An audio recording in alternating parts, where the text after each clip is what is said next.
Hi everyone, how's everyone doing? So in this video, what I want to talk about is going to war with your inner critic.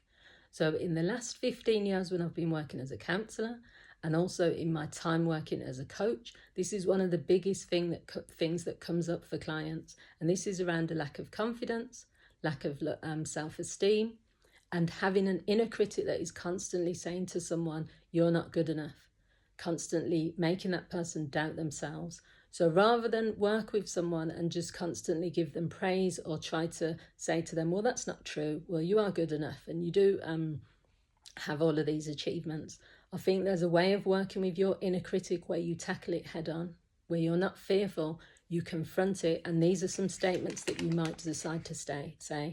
So the first one is, I know that you believe this about yourself, but is there any possibility that you could be wrong? So you would say, I know that I believe this about myself, but is there any possibility that I could be wrong? So all you're doing there really is questioning your inner critic. You're not going to battle with it. You're not, trying to say, I'm going to give lots of energy to my inner critic. You're just questioning, is there a possibility that you could be wrong about the thoughts that you're having? The second one is, I know that thoughts are like habits. Once formed, they can be hard to break. So I'm wondering if my negative thoughts about myself are just negative habits that I need to break. So if you use that approach and you say that to yourself, you're not judging yourself. You're not saying, I'm stupid for thinking the way I think.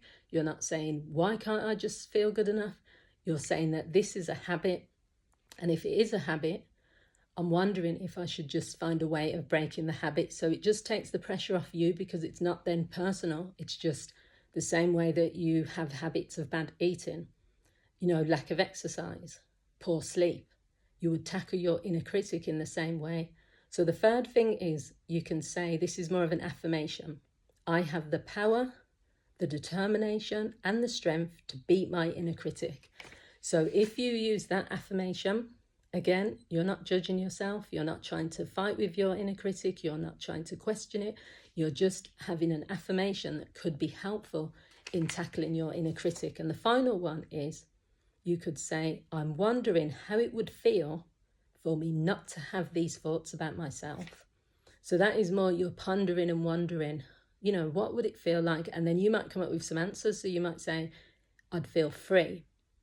I'd feel more comfortable, more confident. I would feel less, I'd feel more kind towards myself. I'd feel more compassionate. There's loads of things which you might feel. So by asking yourself that question, you may come up with the answer.